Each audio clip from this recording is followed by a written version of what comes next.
Ladies and gentlemen, good morning. And welcome to, here we are, the Baptist Bible. Pray the Lord now. Pray the Lord. I am your host, Sister Vinny, back again. And I will be walking with you through this journey as we look at who done left the gate open. Pray the Lord now. Who left it open? Children, Sister Vinny done been down to Texas. And they done gave me this hat and stuff that she wear on my shoulder. And children, I just loved it in Texas. We just had so much fun. Pray the Lord now. They know how to pray the Lord down in the Baptist churches in Texas. All right now. But I'm back with you. Pray the Lord. I hail from, I always got to say, the Plant My Feet on High Ground University. Pray the Lord. Yes, sir. Now, we took a poll recently, and I don't know if you missed it or not, but we took a poll, and we were polling to ask people when they are shopping for a church home, when you're looking for a place for a base of operations, pray the Lord, what do you look for? What do you look for when you're looking for a place to worship, to join? You want to join this church, so you're searching.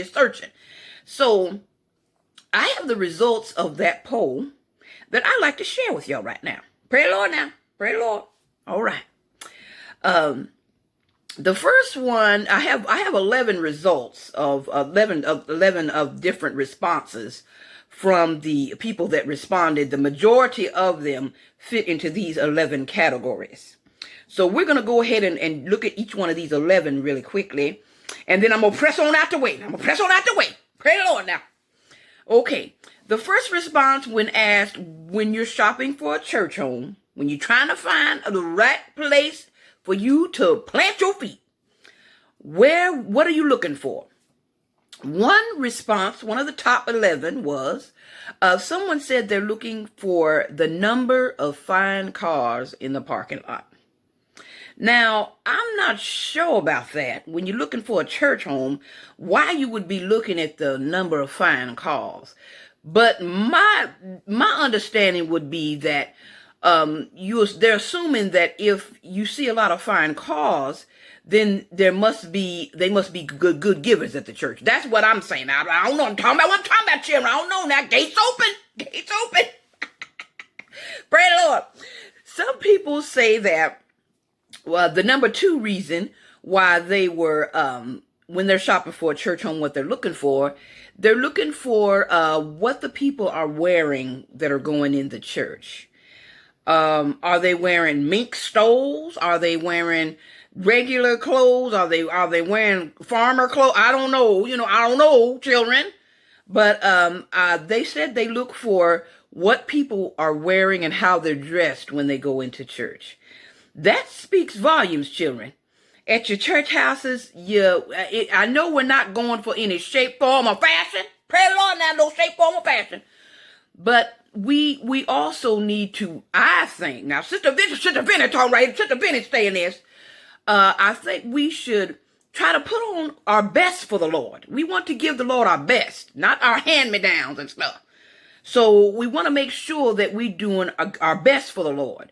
So to me, I would think that you would want to wear your best to church because you want to put on your best for the Lord. Now, I'm just talking about what I'm talking about, children. Some people would disagree with that because they feel that you should just be yourself. And that's fine. But, there's just a fine line there, children. And if you have any comments on that, like, comment, subscribe, please.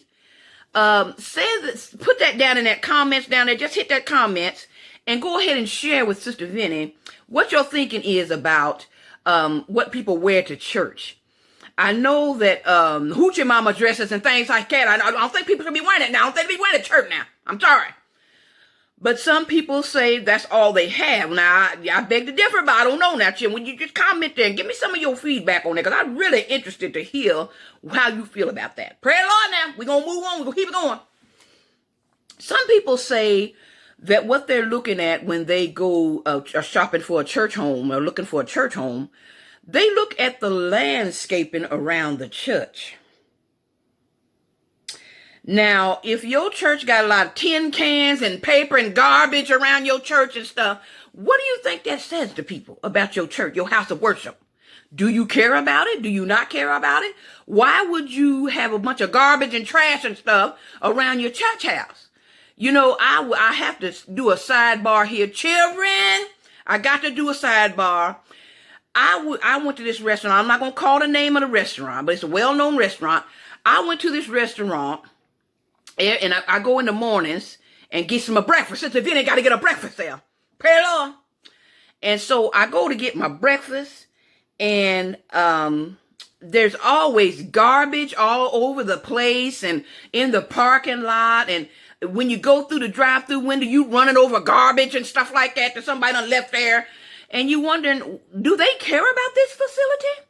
So in keeping with that, when you have a church house that you're trying to attract members to, and there's nothing but garbage and trash and stuff all over the place. And we went to this one church one time. Pray the Lord. We was visiting. And there was cobwebs and stuff up in the church house. And now how you going to draw and attract folk to your church when your church look like a den of thieves? A den of thieves. Pray the Lord now, den of thieves. All right. Pray the Lord. We're going to get on off that now. We just got to get on off that. Some people look at the size of the church. Is it a big church, like a mega church? Or is it a tiny little old wooden church out on the hill? What is it? That's what some people are looking at that. Some people don't want to be at a large church. They don't want to be at a church that's too big.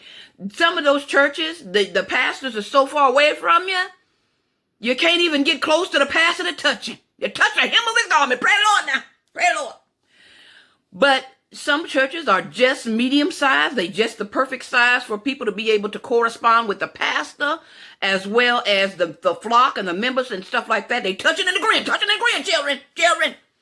So some people look at the size of the church. And I don't think no harm in that. Ain't no harm in that. Ain't no harm in that. Another thing people look at when they're shopping for a church home, pray the Lord, they look at the parking lot. Now, we don't talk about the garbage and stuff, but they looking for, is there huge crater potholes in the church parking lot? Is there lines neatly painted, or is it anybody park where you want to park at? I mean, people look at the parking lot as well. You know, you can have a beautiful cathedral-looking building, but if your parking lot ain't together, it sort of takes away from everything. Now, don't it, children? Do you agree with me? I'm talking about one thought about children talking. Pray the Lord now. All right. Some people look at, and this is really sad to say, but some people are looking at the pastor. Children, they looking to see, brothers and sisters, they looking at, is the pastor well kept? Is he unkept looking? Is he charismatic? Is he a type of person that draws you? Is he someone that you would want to follow? You know, people look at those things for out of the pastor. Is he a type of pastor that speaks well? Is he one that doesn't speak well? You know, I know, children, I know that we're not supposed to be looking at the man. We're supposed to have our eyes focused on the Lord when we go to church. Now, y'all understand that now. Y'all understand that.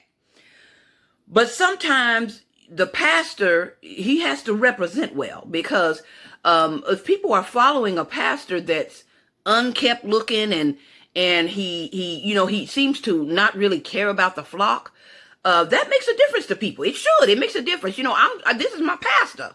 You know, is this somebody you want to call your pastor? So think about that. Chew on that, children. Chew on that. Pray the Lord now. Some people also look at, when they're shopping for church, this poll said that they're looking at the first lady. What does the first lady look like? Is she someone that's elegant, that's well kept, that's well groomed, that stands behind the pastor, her husband, and is kind to the flock?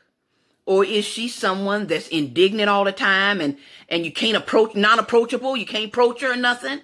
You know, I think some people are looking at the pastor's wife as well as a reason, why they want to go there, don't want to go there, what have you. Don't ask me why. That's what they said in the poll. I'm just repeating it now. I'm just repeating, children. Okay, so they looking at the first lady. So I don't understand why, but they looking at the first lady and her mannerisms. All right, pray Lord now. But keep it real, children. All right.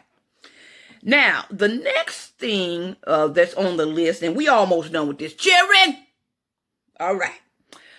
They look at they said that when they're shopping for a church, they look at how many youth are in the church. Now, children, that should have been the number one answer. Because, when I was coming along, so the Vinny was coming along, they would say the youth are the church of tomorrow. Which means if you have a lot of youth in your church, you can train them, and then they're going to be the ones to take over once you dead and gone. Pray Lord. So you have to be careful about attracting youth. You want to make sure you attracting youth to your church because they're the ones that's going to carry the torch on once you're gone. So you got to be careful, children, about that. You got to try to attract youth. Youth are very important to the sanctity and to the life of a church. So you want to make sure that you have youth. So I think that's one of the things people in the poll were saying is that they look at how many. If you go to a church and there's very little youth, maybe 1, 2 here sprinkled out there, whatever, whatsoever, children, whatsoever, then that's worrisome because who's carrying on the church? Okay, pray the Lord now. I'm just talking about it now. I'm repeating y'all stuff here. Pray the Lord. Some people say in the poll that when they're shopping for a church, they look for the music. What kind of music is played? Is there any music? I went to this church one time.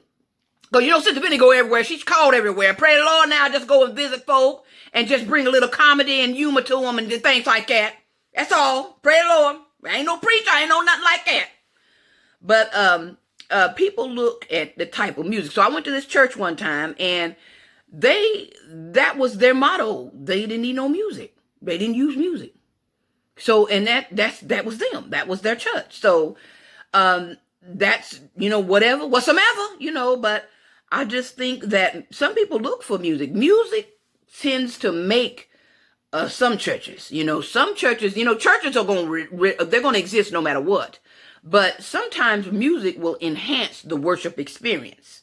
So sometimes it's important to have music, but it's not a requirement. Pray the Lord, children. They're talking about what I'm talking about here. Pray the Lord. And another thing, and this is the last thing that was on the poll that was made the top 11, was, is anyone, if you're shopping for a church, is there anybody there that you know, or is there anybody there that you don't want to know to be there? In other words, some people don't fare well at a church if they don't know anyone there. If they don't know who's there, they go to a church and you can get to know people. You can get to know people. You got to be open now. You got to be open. But some people go to churches if someone's invited them to come to the church and they like it, they end up joining. But that's important if anyone's there that they know. And then some people join, and when they get to the church and they see somebody there that they have a disagreement with or something like that, then they are hesitant. They don't want to join because someone's there that they don't care for or had a bad experience with. But children, whatsoever the case is, when you're looking for a church home, it's very important that you keep looking until you find what you're looking for. You pray to the Lord and ask the Lord to help you to find what you're looking for. And once you do find that church, you will know it because he'll prick your heart. Pray the Lord, he'll prick your heart. Yes, he will. And he'll let you know that is the place for you. So whatever you do, children, in these churches, I'm talking to the church folk now. Pray the Lord. Represent well. Please represent well. Because you want to attract folk to your church. You don't want you don't want to be a deterrent in the community. The community, you're a deterrent to everybody. You want to be a good representation of the church for your community so that you can draw people instead of driving them away from your church. Pray the Lord now. Who let the gate open? All right, children. Sister Vinny done had some fun with y'all today. Texas, thank you for my hat. I love it. Pray the Lord. And I just want to say to you, I got to get on out of here right now. But children, Sister Vinny love you, and I thank you for tuning into my channel. And I just want to say, be careful out there, children. Satan is busy. He's always busy. Every somewhere where you go, he's always busy. So please be careful out there. Because you just don't want, children, you just don't want to be out there walking on the water and start to sink. Pray, Lord. Pray, Lord, now. I thank you for tuning into my channel, children. And until we meet again, I now return you to your regularly scheduled program.